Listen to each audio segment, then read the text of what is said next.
They started with nothing and built everything. And before this story begins, I want you to know something about what you are about to hear. The story is true in the way that the most important stories are true. Not because every detail happened exactly this way, but because the truth underneath it, the truth about gifts and love and what becomes possible when people believe in each other, that truth is as real as anything that has ever been told. This is the story of Jordan and Jaxyn, two girls who started with nothing. A food truck that made a sound like a decision, a swimming pool that disappeared, a phone and a fear and a notebook full of numbers, and built everything. We are voice without ego, and this is where it begins. There is a food truck on the corner of a college campus that does not look like much from the outside. The paint is faded. The engine makes a sound that is less a sound and more a decision. The decision of something that has chosen to keep going. The serving window has a small crack in the upper left corner that has been there since the beginning. But the smell stops people mid-stride. It reaches out from that cracked window and says, "Stop. Come here. You did not know you were hungry until this moment, but you are. That smell is joy. Everything about that truck is joy." She bought it on a Tuesday when she had less money than she needed and more determination than anyone around her knew what to do with. She looked at it and saw what most people would have seen, a problem. Then she looked again and saw what joy always eventually sees, a beginning. She bought it. She drove it home, making the sound the whole way. She has since come to think of that sound as the truck's personality. Its way of saying, "I am still here. I have decided to keep going." What can you do with something that has decided to keep going, except keep going alongside it? The wings were not the plan. The plan was Jamaican food, real Jamaican food, the kind that carries memory in every bite. But the college students kept ordering chicken wings, and Joy watched the order tickets and made a decision in 45 seconds. If they want wings, I will make them wings. But they are getting the jerk whether they think they want it or not. 3 weeks later, someone tasted the jerk buffalo wings and said out loud, "What is in this?" And Joy said, "That is proprietary." And the person said, "I will be back tomorrow," and Joy said, "I know." They were. They brought someone. That someone brought someone. The line got longer, and then longer still. Joy built that, from a Tuesday and a decision, in 45 seconds. Now. Let us talk about her daughters. Jordan came into the world moving, fast before she knew what fast meant, before she had language for it, before anyone put a stopwatch near her and confirmed what her body already knew. The summer Joy got the truck, Jordan was 7 years old, and Joy arranged for her to spend her days at the community pool nearby. Jordan got in the water. Something clicked.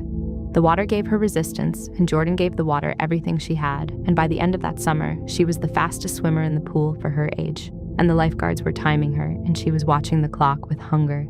The specific hunger of someone who has found the thing they were built for. Then they moved, and the pool did not come with them. Jordan stood in the new neighborhood and felt the specific loss of something that had become part of her body. Then she did what Jordan does. She found the next thing. 3 blocks away, there was a high school track. Jordan started going before sunrise. Alone. Just her and the track, and the conversation between her feet and the surface. The squats started because her body told her they needed to start. 100 in the morning, 100 at noon, 100 at night. Not because a coach told her, not because she read about it, because Jordan listens to her body the way a musician listens to an instrument, with complete attention, complete trust. She was 10 years old. The high school girls noticed her after 2 weeks. They let her run with them because athletes recognize athletes. Because there is a language between people who have given their bodies to something, and Jordan was already fluent in it. One morning in spring, the conditions were right. Jordan ran. The girl with the stopwatch looked at the time, looked up, looked at the time again, said, "How old are you?" Jordan said 10. The stopwatch said things that made everyone go quiet. That silence is the sound of something beginning. Now. While Jordan was running before sunrise. Her sister Jaxyn was doing something else entirely. Jaxyn was afraid. Not afraid the way children are afraid of the dark. Afraid the way you are afraid of something moving fast in a direction you do not understand, and that does not appear to be slowing down for you. She was afraid of artificial intelligence. She had watched it arriving in the world, watched it moving into everything, jobs, schools, technology, the future itself, and she felt the specific anxiety of someone who sees a wave coming and does not know whether to run from it or learn to swim. She was 10 years old. She had a phone. Joy had given both girls phones earlier than most parents because Joy was practical, and Joy understood that the world her daughters were growing up in ran on information, and that access to information was not a luxury. It was a necessity. Jaxyn picked up the phone. She started researching, not casually, not the way most children use a phone, the way a scientist approaches a problem, systematically, completely, with a specific focused intention that did not stop when the answer got complicated. It got complicated immediately. The research took her somewhere she did not expect. From artificial intelligence to the history of artificial intelligence, to the history of electricity, to a man named Nikola Tesla, dead for decades, but alive in his ideas in a way that felt immediate and personal and somehow specifically addressed to a 10-year-old girl sitting at a kitchen table with a phone and a question she could not stop asking. Tesla believed his mind was an antenna, that ideas did not come from him but through him, that the universe was broadcasting, and most people were simply not tuned to receive. Jaxyn put the phone down. She sat very still. Then she picked it back up and kept reading. She read about Tesla's obsession with numbers. 3, 6, 9. If you only knew the magnificence of the 3, 6, and 9, you would have a key to the universe. Jaxyn read that sentence, read it again and again, and then she understood something about herself that she had been experiencing her whole life without a name for it. She saw patterns in numbers, had always seen them, everywhere. License plates on the way to school, the timestamp on her phone when she woke up, the number of steps between the kitchen and the front door, the digits on a grocery receipt that she would add and multiply and factor in her head before Joy had finished paying. The numerical relationships between things that most people experienced as completely unrelated. She had always seen them. She had thought it was strange. Now she had a name for it. Now she had a framework. Now she had Tesla. She picked up a notebook, wrote 3, 6, 9 at the top of the first page, underlined it 3 times, and began. The notebooks filled up. She got more notebooks. Those filled up too. And the fear of artificial intelligence transformed. Not disappeared. Transformed. The way fear transforms when you bring enough information to it. It stops being a shapeless, dark thing. It becomes something specific, something workable, something you can make a decision about. Jaxyn made a decision. She was 11 years old. She sat at the kitchen table with her phone and her notebooks, and she made a decision that took approximately 45 seconds. The same amount of time it took Joy to decide to make jerk buffalo wings. Some things run in families, you cannot beat them, so you join them. She found Claude. She opened a conversation. She asked a question. Claude answered. She asked another. Claude answered that too. And the conversation between a girl with a pattern-obsessed mind and an AI system that could research and analyze at the speed of her thinking became something she returned to every single day. Not because she trusted it blindly, because she trusted what she could verify. And Jaxyn verified everything, cross-referenced everything, ran everything through the notebooks where the patterns either held or they did not. She researched engineering, materials science, biomechanics, physics. The specific intersection of all 4 that she was beginning to understand was where the most interesting problems lived. The problems nobody had solved yet. The gaps. The places where the numbers did not add up and something new was waiting to be found. She was looking for the gaps. She did not yet know exactly what she would find in them. But she kept looking. While Jordan ran before sunrise, Jaxyn researched after midnight. 2 sisters, 2 gifts, running parallel toward the same moment without either of them knowing it yet. The first time Jordan met Keisha, she did not know who she was. She just knew a girl appeared at the starting line who was bigger than her and older than her, and who looked at the other runners the way you look at things that are temporarily in your way. The gun fired. Keisha ran, Jordan came in second. She stood at the finish line breathing hard and watched Keisha accept the winner's ribbon with the specific ease of someone who expected nothing less, and she thought, "Who is that?" She found out. Keisha was a year older, bigger, faster, trained by people who knew exactly what they were doing. Cousin to Shakira Richards, one of the greatest sprinters alive, who had been working with Keisha since she was 8 years old, giving her access to professional training that most young athletes never see. Jordan was training alone on a high school track before sunrise, doing squats she invented herself. The gap between them was real. Jordan went home that evening, did an extra 100 squats, not because someone told her to, because she had seen the gap, and she needed to do something about the feeling the gap produced. The feeling had a name. It was not defeat. It was not discouragement. It was fuel. The middle school regional championship, the biggest race Jordan had run in her life up to that point. Joy was in the stands, bag organized, notes app open. Jaxyn was beside her, notebook open, pencil moving, already tracking, already calculating. Jordan was in lane 3, Keisha was in lane 4. Jordan did her rituals, left shoe before right, always. The 3 counterclockwise steps, the breath, the stillness before the movement, the gun fired, they ran. Jordan ran the best race of her life up to that moment. She came in second. Keisha crossed the line ahead of her by a margin that was smaller than before, but still a margin. And in sprinting, a margin is everything. Jordan stood at the finish line and looked at the board. Then she looked at Keisha. Keisha was already walking away, not looking back, not acknowledging the race, not acknowledging Jordan, just walking away, like it was already over, like it had never been a real question. Jordan went home, did her squats, morning, noon, night, sometimes all 3, came back. Meanwhile, in the kitchen, Jaxyn had found something. She had been researching the biomechanics of sprinting for months, not because anyone asked her to, because she had been watching Jordan run and her mind had started doing what it always did, finding the patterns, identifying the gaps. She had been tracking the numerical relationship between Jordan's stride data and the performance specifications of every commercially available sprint shoe she could find information on, running the numbers through Claude, cross-referencing through the notebooks, following the pattern wherever it led. And the pattern kept leading to the same place, a gap. The energy return values did not match Jordan's specific force profile. The shoe Jordan needed did not exist. Jaxyn sat with this for 3 days. Then she opened a notebook and drew something that was not yet a shoe, but was the beginning of one. She looked at what she had drawn, heard the specific feeling that numbers make when they're right, not a sound, a settling, everything clicking into its correct position. She thought, this is Jordan's shoe.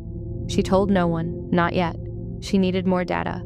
She needed the numbers to be certain. She went back to Claude, back to the research, back to the notebooks. High school began.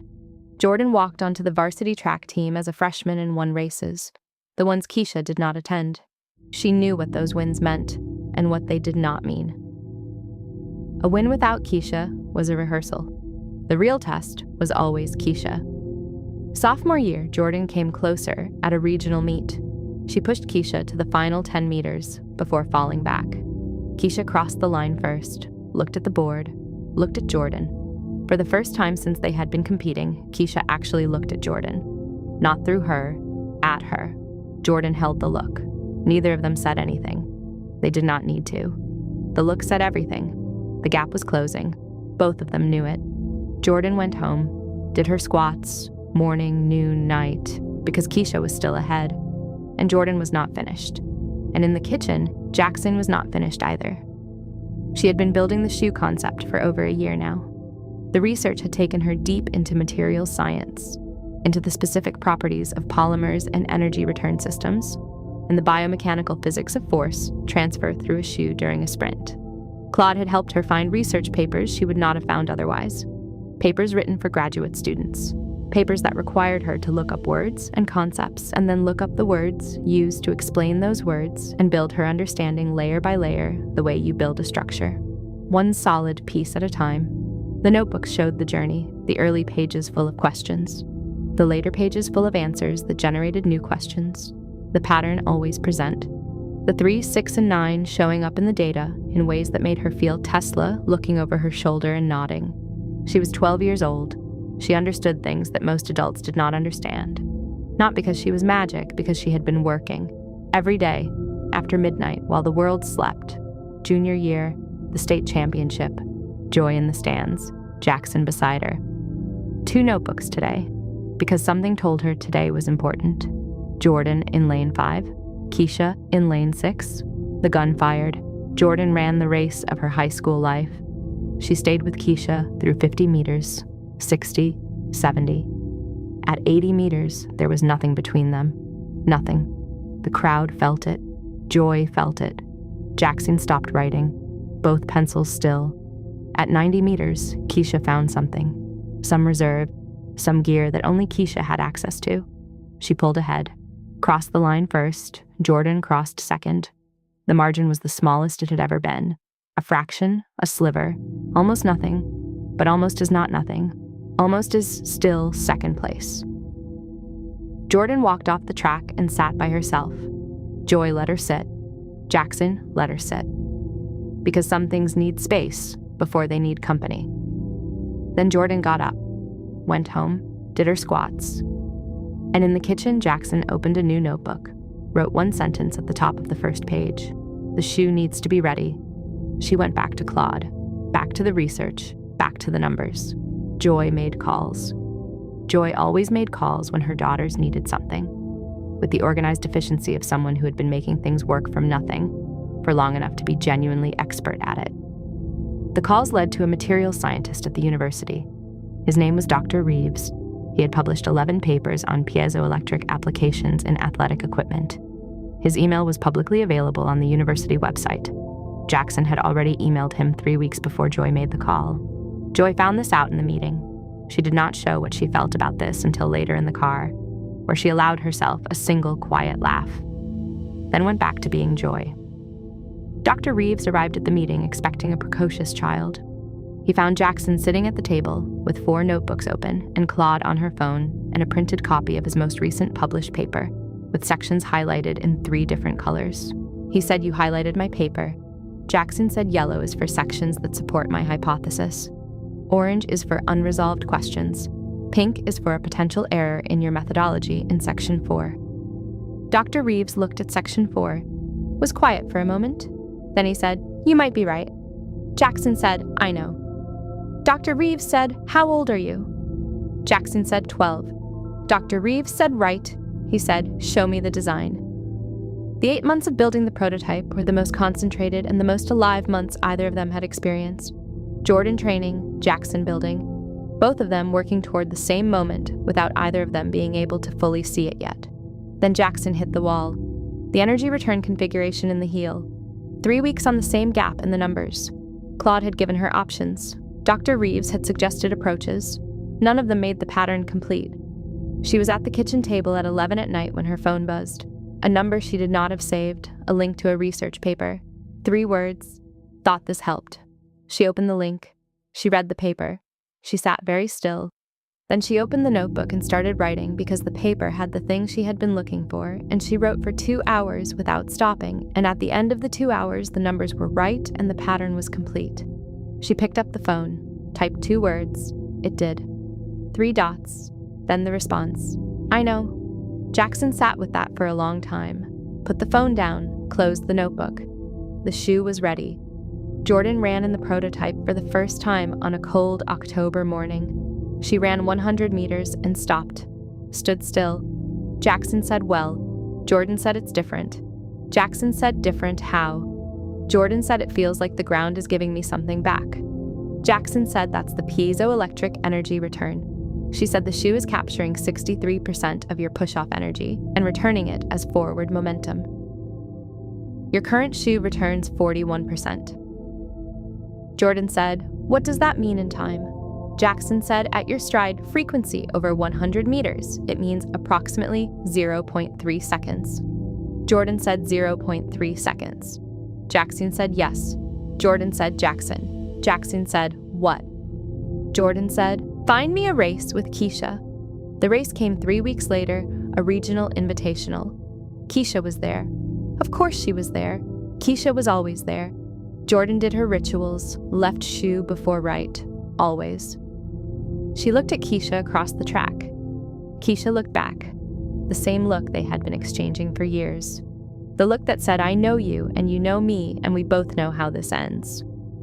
Except this time, Jordan looked back with something different in her eyes. Not confidence exactly.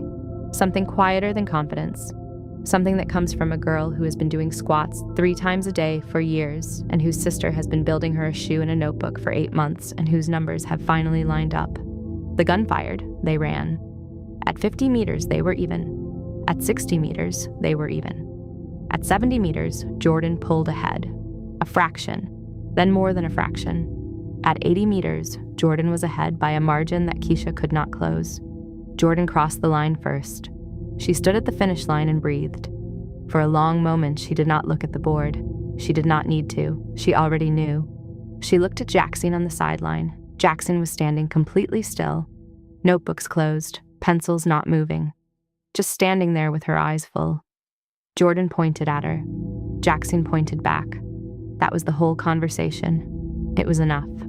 Behind her, Keisha stood at the finish line, looked at the board, looked at Jordan, looked at the shoe. This time the look was different. Not through her, not past her, at her, fully. For the first time in all the years they had been competing. Keisha nodded, one single nod. Jordan nodded back. The conversation that had been running between them for years reached its first true moment of mutual recognition. You are real. I see you. Now here's where something unexpected happened. The girls at the meet had been watching. Athletes watch everything, especially when something they have never seen before happens in front of them. They saw Jordan pull ahead of Keisha. They saw the margin. They saw Keisha unable to close it. And they looked at the shoe. After the race, the question started. What is she wearing? Where did that shoe come from? Can I get one? Word spread the way. Word spreads among athletes. Fast and specific and accurate. Girls started getting the shoe. Not because of a marketing campaign, not because of an advertisement, because they saw what happened with their own eyes and they wanted what Jordan had. And the shoe worked. Not just for Jordan, for everyone who put it on, because the physics did not care who was wearing it. The energy return was real. The numbers were real. Girls who had never beaten Keisha started beating Keisha. Keisha, who had always been one step ahead, who had always had the best training and the best resources and the best coaching, started losing to girls she had never lost to before. And Keisha refused to wear the shoe, out of pride, out of the specific stubbornness of someone who has always been the best and cannot accept that someone else built something better. She kept training harder, kept working with Shakira, kept doing everything she had always done, but the girls in the shoe kept getting faster, and Keisha kept losing. The technology did not care about pride. The physics worked for everyone who put it on, and the one person it could not help was the one person too proud to try it. College came. Jordan ran for a program that had been recruiting her since sophomore year. Jaxyn went to an engineering program that had been pursuing her since the patent filing became public record. They went as people who had already built something real, who arrived at their universities not as students waiting to become someone, but as people who already were someone. They met once in college, a national collegiate championship, the biggest stage either of them had competed on up to that point. Jordan was in lane 4, Keisha was in lane 7. They found each other in the warm-up area. For the first time in all the years of their rivalry, they actually spoke. Keisha said, I heard about the shoe. Jordan said, my sister made it. Keisha said, your sister is something else. Jordan said, I know. Keisha said, run a good race. Jordan said, you too. They went to their lanes. The gun fired. Jordan won. Keisha came in third. After the race, Keisha did not stay long. Life was beginning to pull her in a different direction. The Olympic trials, Jordan qualified. As one of the youngest women ever to make the American team. Keisha did not make it to the trials. Life had taken a different turn by then. The Olympics.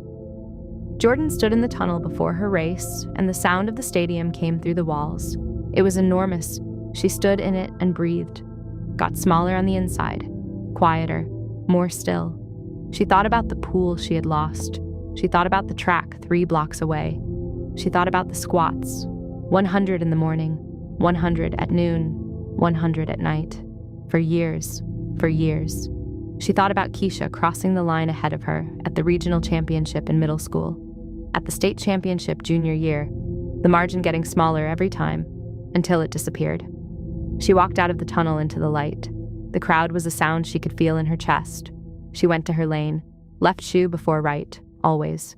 3 counterclockwise laps of the warm-up area, the right song, the blocks arranged exactly right. When everything was correct, when her body knew, she looked into the stands. Joy was there. 3 rows up, exactly right. Jaxyn was there. 2 notebooks. both pencils. Claude open, already writing. Jordan looked at her sister. Jaxyn looked back. Everything in that look. The midnight research sessions, the notebooks filling up, the 3, 6, and 9, the heel problem solved at 11 at night, the 8 months, the prototype on a cold October morning, the 0.3 seconds. All of it in one look between two sisters who had been running parallel toward this moment for years without either of them being able to fully see it until right now. Jordan turned back to the track, set her blocks, got into position. The stadium went quiet. The gun fired. Jordan ran. The shoe did exactly what Jaxyn's numbers said it would do. The crowd was a wall of sound. Jordan crossed the line. She looked at the board. The time had digits that summed to 9. Of course they did. In the stands, Jaxyn said to Joy, the digits summed to 9. Joy said, I know Jaxyn. Jaxyn said, I knew they would. Joy said, I know you did. Across the world, on a different couch in a different city, a young woman sat with a baby on her lap and another on the way, and watched a television screen and saw a name she recognized cross a finish line in first place. Keisha watched Jordan cross the line, watched the board light up, watched the stands erupt. She sat with her baby on her lap, felt something she did not expect to feel, not bitterness, not jealousy, something warmer than either of those things. Something that recognized in Jordan's finish line the years of early mornings and squats and second-place finishes and closing gaps and a shoe built by a sister in a notebook at midnight. She felt it all. And then she said out loud to no one in particular and to everyone who mattered, Go, Jordan, go. 3 days after the Olympics, the offer came, a major company, a number that had more zeros than either of them had ever seen attached to their names. They wanted the shoe, the technology, the patent, all of it. Jaxyn sat with the offer in front of her. She called Jordan. Jordan listened to the number, was quiet for a moment. Then she said, Turn it down. Jaxyn said, Jordan said, I know what it is. Jaxyn said, it's more than we. Jordan said, I know what it is, Jaxyn. Turn it down. Jaxyn said, why? And Jordan said something that Jaxyn wrote down in her notebook that evening. Not as an equation, not as a pattern, just as words. Words that she knew she was going to want to remember. Jordan said, because the girls need to see us own it.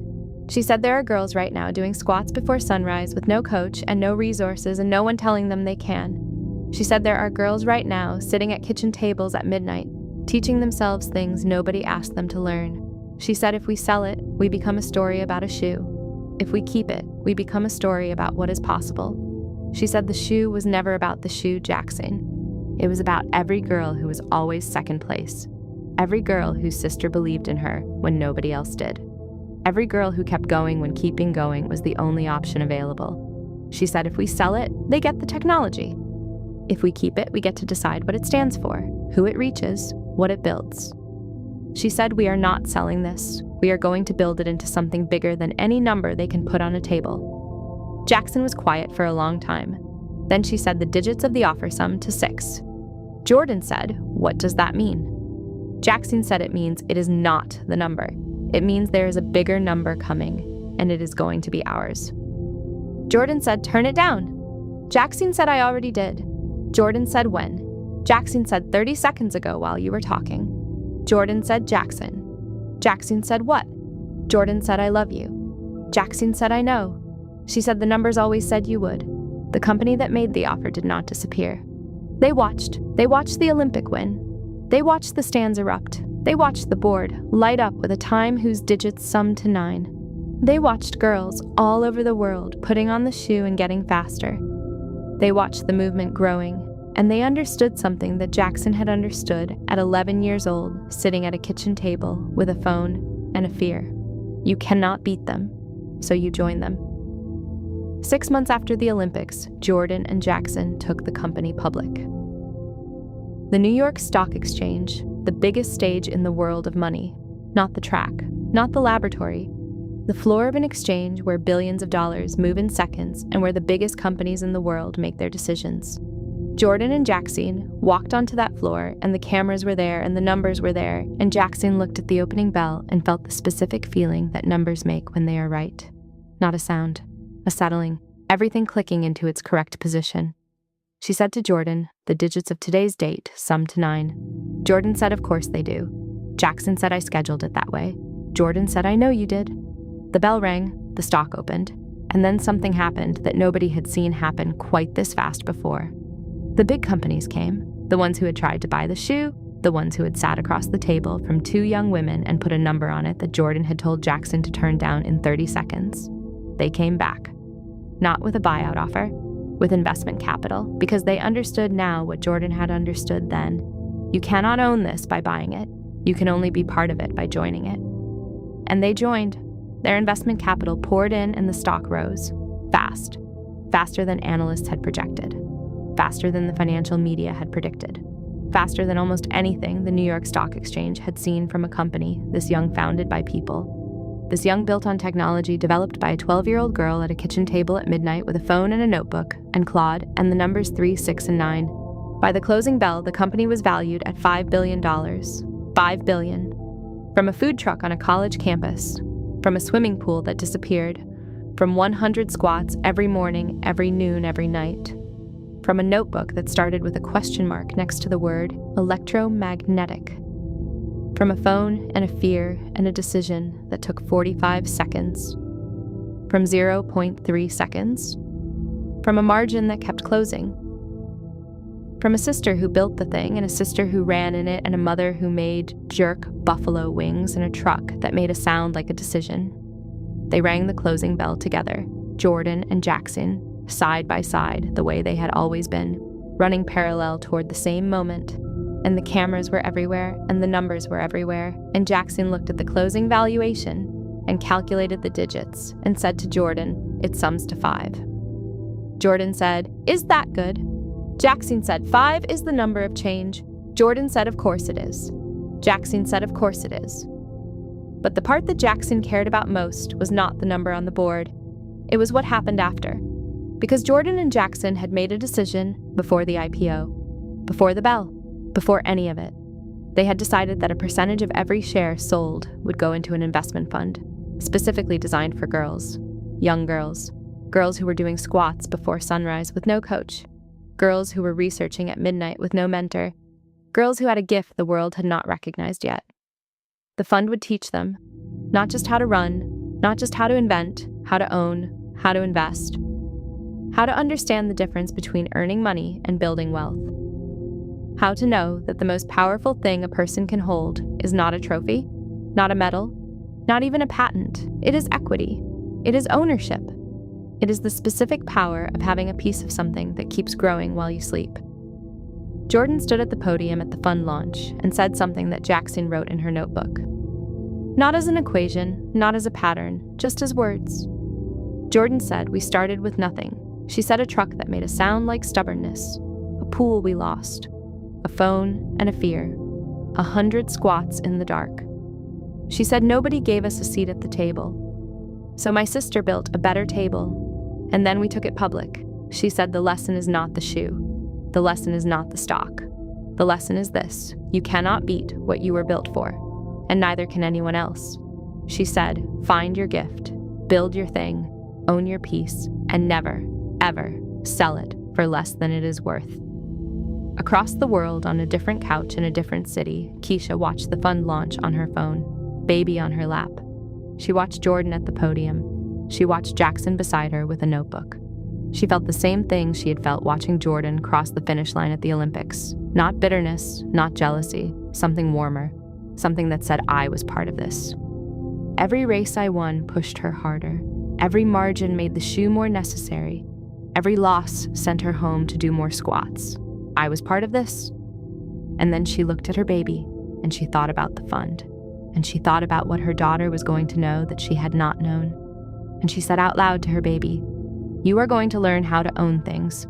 You are going to learn how to invest. You are going to learn what Jordan and Jaxyn learned, that the biggest companies in the world could not beat them, so they had to join them. And baby girl, neither can anyone beat you. This is voice without ego. And this is a story about what happens when two gifts find each other. When a girl who runs meets a girl who counts. When 100 squats every morning meets 1,000 notebook pages at midnight. When the gap closes. When the shoe changes everything. When the offer comes and the answer is no. when the IPO opens and the world has to join what it could not buy. When two sisters from a food truck ring the closing bell on the New York Stock Exchange. This story is for every girl who has been second place. Every girl whose sister believes in her. Every girl doing her work in the dark before anyone is watching. Learn to run, learn to count, learn to own. The technology is real. The physics is real. The numbers are real. And the 0.3 seconds is real. And the $5 billion valuation is real. And what is coming for the girls who are watching this right now and who are going to take this seriously? That is more real than any of it. Keep running, keep counting, keep building, keep owning. The digits always sum to 9 eventually. We are voice without ego. Heal quietly. Rise powerfully. And remember, they started with nothing and built everything. And so can you, and so will you, and so are you. Right now, already.